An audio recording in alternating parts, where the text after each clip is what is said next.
Assalamualaikum warahmatullahi wabarakatuh. Pada presentasi kali ini, kelompok kami akan membahas mengenai dynamic programming. Kenalkan anggota kelompok kami. Yang pertama ada Fadil Al-Hafiz, yang kedua ada Safira Husnunaza, yang ketiga ada saya, Regina Ayumi Ulaya, dan yang terakhir ada Rasik Halil Pasha.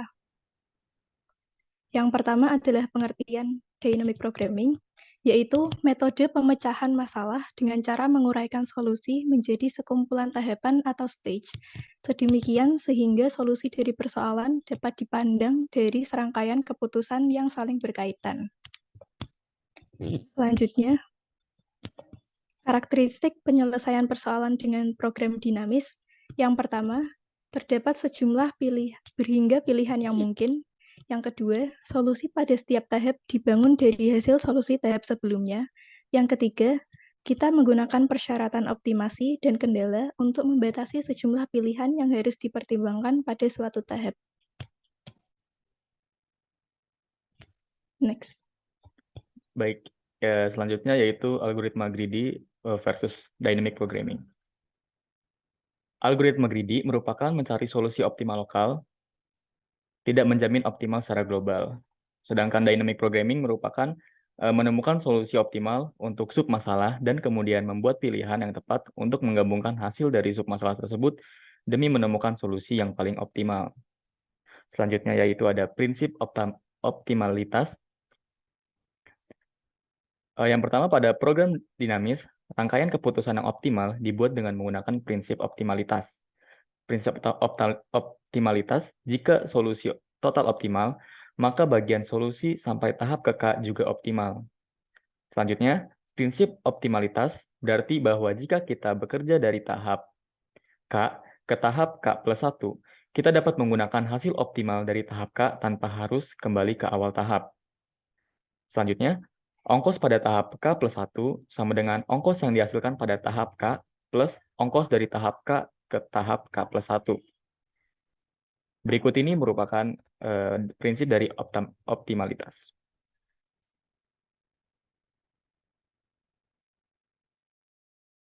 Selanjutnya yaitu langkah-langkah pengembangan algoritma program dinamis.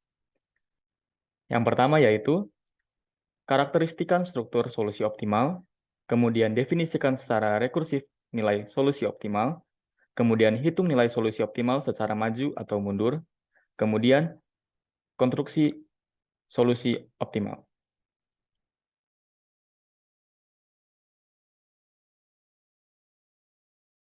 Selanjutnya ada contoh soal dynamic programming. Jadi contoh soalnya adalah koefisien binomial diberikan oleh NK sama dengan N faktorial per K faktorial dalam kurung N min K faktorial untuk K lebih dari sama dengan 0 dan kurang dari sama dengan N. Dan dapat diformulasikan secara rekursif sebagai berikut ini.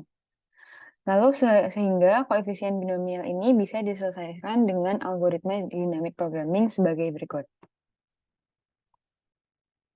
Nah, jadi ini ada algoritmanya. Lalu ini yang ditanyakan adalah contoh untuk B 7,6 sama dengan B 6,5 ditambah B 6,6 sama dengan yang ditanyakan Bapak. Nah, selanjutnya akan dijelaskan oleh Rasih. Dengan algoritma di atas, hitung 3, B 3,2 sama dengan bin 2 3,2 sama dengan 32 dengan menuliskan setiap B I, J untuk 0, untuk I lebih dari sama dengan 0 dan kurang dari sama dengan N, dan J lebih dari sama dengan 0 dan kurang dari sama dengan K, seperti pada contoh, memperlihatkan dekomposisi jika ada dan nilai akhirnya. Karena harus menelusuri algoritma dynamic programming, jawaban harus berurutan sebagai berikut. B00 sama dengan 1, baris 1, B10 sama dengan 1, B11 sama dengan 1, baris 2, B20 sama dengan 1, B21 sama dengan B10 ditambah B11 sama dengan 1 tambah 1 sama dengan 2, B2,2 sama dengan 1, Baris 3, B3,0 sama dengan 1, B3,1 sama dengan B2,0 tambah B2,1 sama dengan 1 tambah 2 sama dengan 3. B3,2 sama dengan B2,1 tambah B2,2 sama dengan 2 tambah 1 sama dengan 3. Next.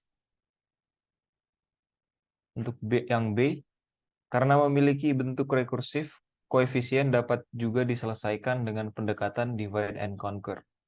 Mana algoritma perhitungan koefisien binomial yang lebih efisien? Apakah dengan pendekatan dynamic programming atau divide and conquer?